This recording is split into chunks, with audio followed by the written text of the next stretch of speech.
Hi, welcome to the IronEdge Group Disaster Recovery Tools and Processes webinar. My name is Andrew Moore, and I'm happy to introduce our speaker and talk to you just a little bit about IronEdge and then get right into this. So I want to jump to our presenter today. His name is Branson Braid. Branson is one of our solutions architects with the IronEdge Group. He's been with the organization for, I don't know, going on, I think 5 years now.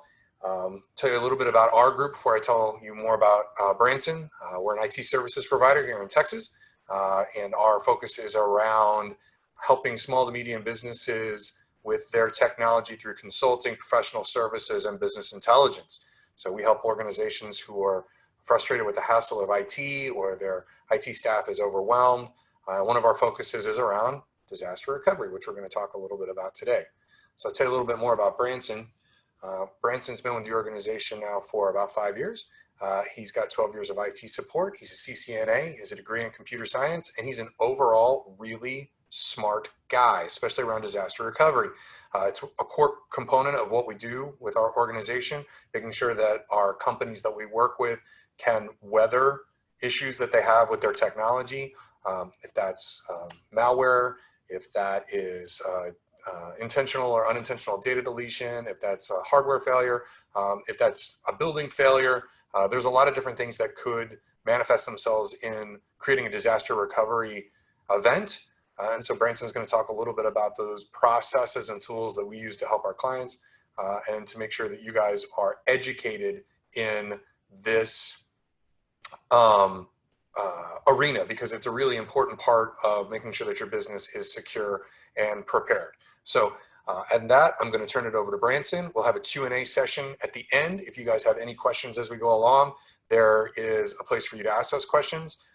One of us will try to answer them kind of in the background, and then we'll save a few of those at the end to go over with the group if we feel like there's something that everybody would benefit from by hearing the explanation that we give to those questions. So I will turn it over to Branson. I want to thank Dan Mallard and Cassandra Richard, who are also on our call, to help out with any additional questions or needs that we might have. So Branson, take it away.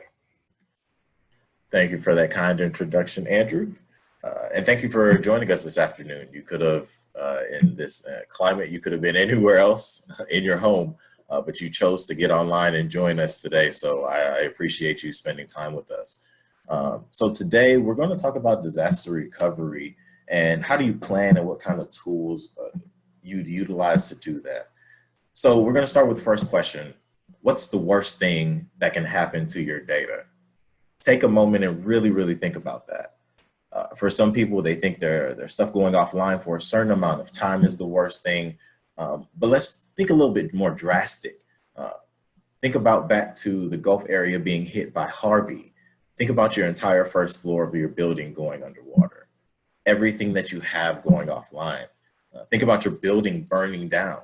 What does that really mean to your business? In today's day and age, think about a ransomware attack.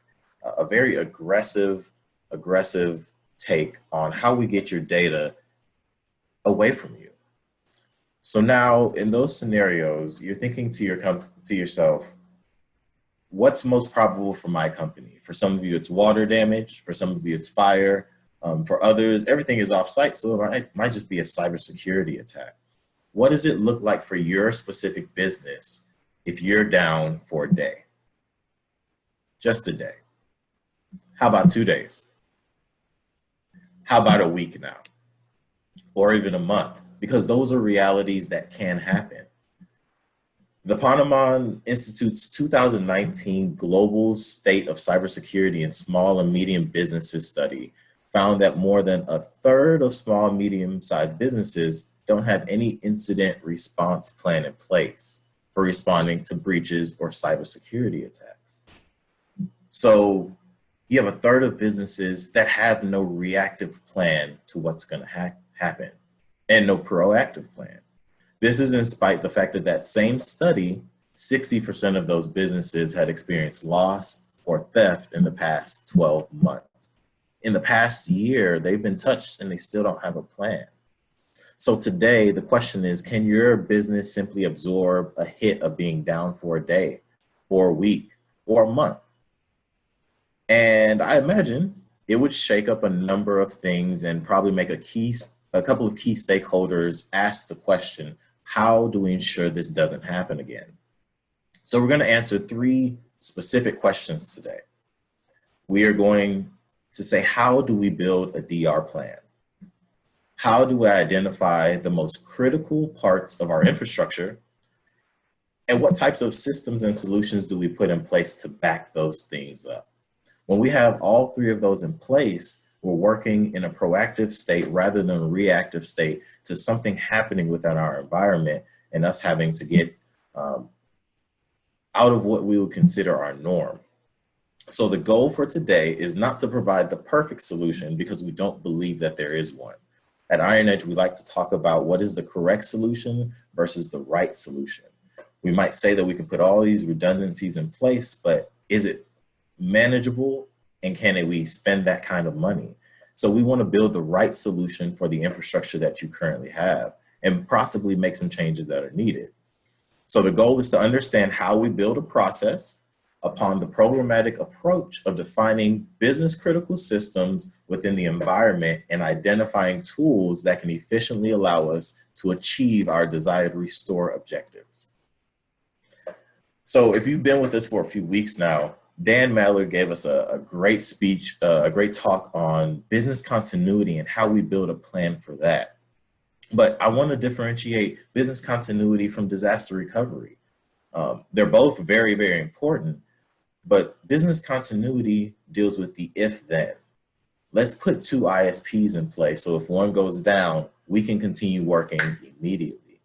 But what happens when your building burns down? That's not so easy to bounce back from. So we have to put some contingencies in place and build some planning around that. And what we want to do is change the mindset from not if, but when. A lot of people say my building will never burn down. I'll never experience a flood. We're on the top floor of our building and we still see water from time to time. Anything is possible. So we want to change the mindset from if to when. So let's define what our disaster recovery is. A comprehensive statement of consistent actions to be taken before, during, and after a disaster. One of the most important parts there is the before. That's why we're here today. We want to build a plan ahead of time rather than having to build one after the fact. So let's build a plan before, let's figure out what we're going to do during, and let's look at how we analyze it after the fact and continue to build on our process. So let's go ahead and start looking at that process. We want to take a systematic approach to developing our disaster recovery procedures. And that approach includes the following. We're going to assemble a plan. We're going to identify our scope. We're going to appoint emergency contacts, as well as a disaster recovery team, which will include our incident response team. We're going to define people within those roles and responsibilities. We're going to also go over how we do restoration of technology and functionality and what data and backups need to happen. Now, one of the most important pieces in this cycle is our testing and maintenance. We're going to figure out how, after we build this plan, how do we test it rather than doing it in production. So just like a business continuity plan, a DR plan requires a programmatic approach. We're going to look at all the phases. We're going to continue to change. We're going to continue to understand what's working and what can we build upon. The best part of building a DR plan is a leadership team's ability to recognize their need for delegation throughout the process. One person cannot do all of this by themselves. You can build a program, but how do you refine it? The common saying is iron sharpeneth iron. We need to be able to build and trust our team. So let's talk about some of these concepts in here. We're going to assemble a plan. Assembling that plan might sound very vague, but it incorporates a couple of other parts of this holistic plan for how we build a disaster recovery plan. That's going to be we're going to identify our scope. we're going to sit down and look at what do we want to achieve at the end of this plan. Once we have a plan for how we restore data and how we get back to our restoration points, what's the goal? What level of functionality would we like to attain? Next, we'll be developing our disaster recovery team. We need to identify members within different groups within our organization that we can give distinct roles and responsibilities to. So let's go ahead and walk through that a little bit. When we identify our scope, we're going to look at our systems and we're going to identify what are our business critical systems that have to be restored if there was a catastrophic event to happen. If our servers went down, which one of those servers needs to come back up in not just a regular manner, but expeditiously? How do I identify what systems those are within our environment?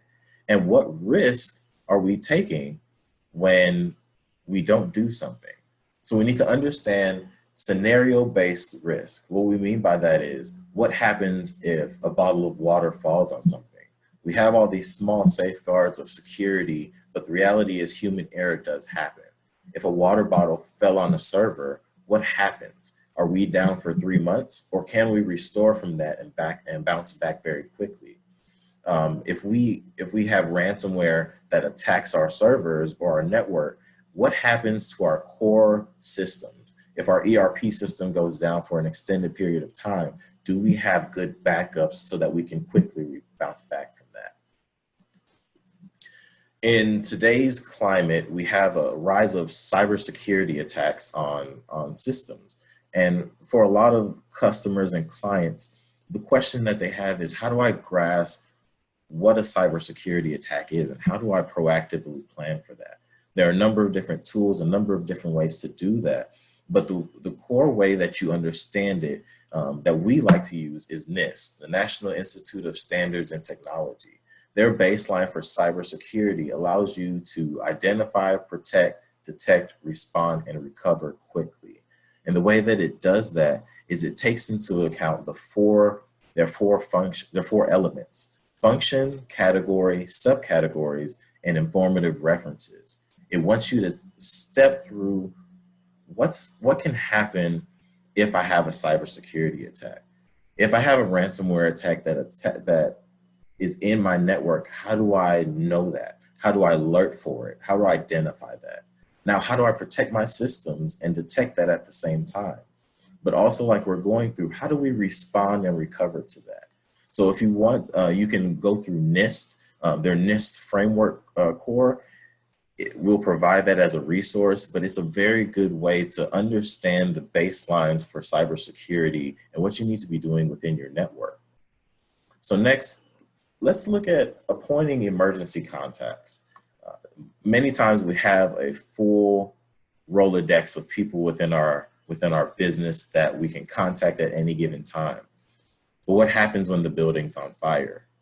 We don't want to have to call everybody. So let's appoint emergency contacts. The same thing like we would do if this was a fire escape plan.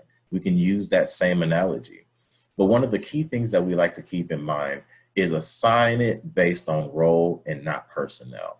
Sometimes we think that we have a better relationship with other coworkers than some, when in reality, the role needs to be defined for who's going to do something in any given circumstance or scenario.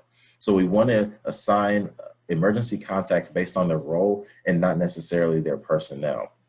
Now, many of these emergency contacts will be directly identified with the incident response team. These are individuals that are going to be in charge of how we bounce back from this incident. So your incident response team is going to be, they're going to identify pathways of communication for during this COVID-19 circumstance. We ended up really navigating Teams even deeper because we needed quick communication. So when you have those things identified and already set aside for your team members to use, it becomes very easy for you to bounce back from any situation. As well, email. Some situations, email is down. What do we do in those circumstances? It's important to understand the importance of picking up the phone. Another thing is designate key stakeholders to receive regular updates. Many times you have technical teams that will get the issue fixed, but they don't reach out to the important people. We want to make sure that we have those designated key stakeholders that are being updated throughout the process and even afterwards so that they're getting regular updates. One of the other things that we want to move on to is roles and responsibilities within that incident response team. Their primary function is to work together to help restore data and systems to desired restore objectives. If they're giving a goal, they have to work towards that goal. So our incident response team is going to include an incident response lead, and they're responsible for all communication internally and externally. And one of the big points for communication is that late communication is better than no communication. If you go through an entire 2 hours of dealing with something and trying to get business continuity back up to a good state, but nobody knows what's going on, everyone else is in the dark. So we want to make sure that we have a lead, we have someone that is responsible for communicating back to the key stakeholders internally and externally, as well as the management team. So let's look at restoring technology functionality. We have all of our key stakeholders in place. We have all of our incident response team in place, and we have who's going to be doing the work. But what necessarily needs to be done? Aside from your regular documentation of network diagrams and server builds and regular onboarding and offboarding, we need to have documented how do we restore functionality quickly? What is required to get back to these dedicated restoration points? There are some functionality that will be different depending on a requested RTO. If there's a certain time that something has to be brought back in, maybe we can't do disk, maybe we can't do over the internet. It's about understanding the flexibility of options that you have available with the solutions that you choose. So we also need to document rollback options. If we can't restore to the objective that we want, how do we go back? How do we get to working functionality? If something goes wrong, how do we roll back from that issue? And also, as it pertains to business continuity, how will it change required user interaction with efficiency and productivity? If we're going to have to change something based on a rollback or not being able to reach our desired objective points, how is that going to impact our user community? There may be a change to networking, there may be a change to access to core business functionality, but we need to understand that, and it needs to be documented for everyone to understand that up front. So now that we've gone through some of our processes, we've begun to understand who's involved, what the process is going to look like to restore the data. Let's take a look at what the physical data actually is. The more and more I looked at it, the more I understood it had to be a basic concept. When we try and take technology, and sometimes it can be very, very complex, I wanted to look at it from a simplicity standpoint. So what we're going to use is some of our basic differentiators to identify what critical data we're backing up. We're going to identify who's responsible for that data, whose job is it to make sure that it's backed up, what data are we going to be backing up, and where is that secure backup going to live? When are these backups taking place? And most importantly, why? Why does this data need to be backed up? Why have we defined it as business critical data in the first place? And another, how? How are we going to back it up? But not only that, how are we going to restore? We have to ask the question of how are we going to restore from it in an efficient manner, because sometimes that's not always at the forefront of the mind when we back things up. So let's look at our different locations. We have on-site infrastructure. Many of us are familiar with that. That's been around for a long time. We have on-site servers, we have on-site firewall switches and wireless access points. But the question that we have is, how do we back those devices up? We can back up a regular configuration, but where does that data live? Who's in charge of it? So it's about answering those specific questions. Are your servers prepared for one drive fault? How about a fault of 2 drives? Being able to answer those questions, that is what DR is rather than business continuity. If everything craters, how do we restore from it? Then we have our co-locations. Many times co-locations are connected over a point-to-point so that you have better dedicated access to it. So it acts as an on-site local infrastructure for your network. But how is that data being backed up? They're guaranteed with guaranteed uptimes and coolings and remote services if needed, but they also are competitive in pricing when it comes to offsite storage and as well as long-term housing of your equipment. So if you're in a co-location, ask the questions. What SLA is my provider held to? If my servers go down, how do they react in those circumstances? That's knowledge that you should know for yourself.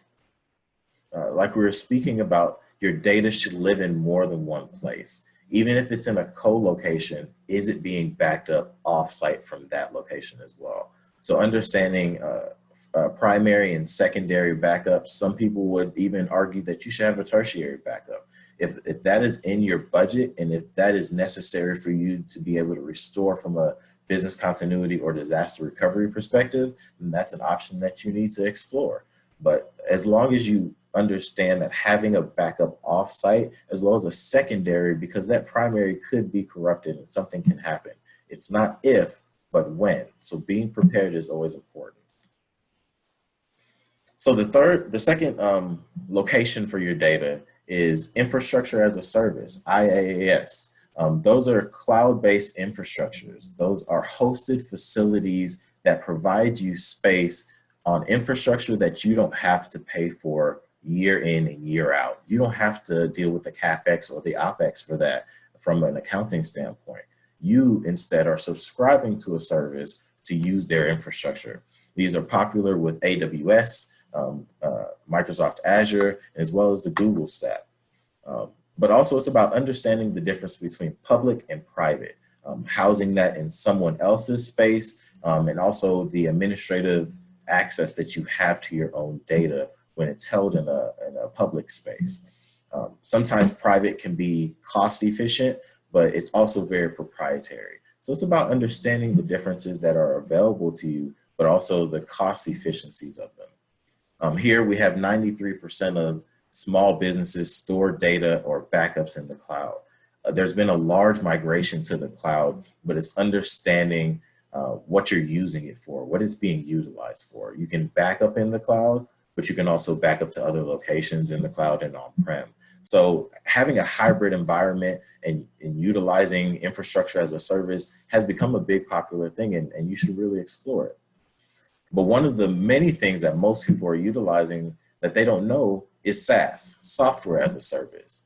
If you're on Office 365 for email, SharePoint, OneDrive, or any of Office's application stack, you're utilizing a software as a service. Instead of you fully owning the software, you're subscribing to them and allowing them to provide you access to their platform. There are a couple of other that we've mentioned here with Salesforce, Google Apps, Amazon Workspaces, and Citrix Zendesk. Those are just a couple, but there are a couple of other that we don't think about in our daily lives that we use as business tools. Things like Slack, Zoom, and DocuSign. When you have a conversation on Slack, for legal reasons, some of us have to have those conversations stored. How does that conversation get backed up? It may get backed up locally by the provider, but many of them suggest that you use a third-party tool. Zoom. Many Zoom meetings are now defaultly recorded. How do you get those recordings back for your legal purposes? And especially DocuSign. Those documents can't live in one place. So setting yourself up to have an external repository that you can save this data when it's necessary, because it is deemed critical data for your business, is an important part of your DR plan. Another tip that we have for your data and backups is Microsoft recommends a third-party backup of your Office 365 per their EULA.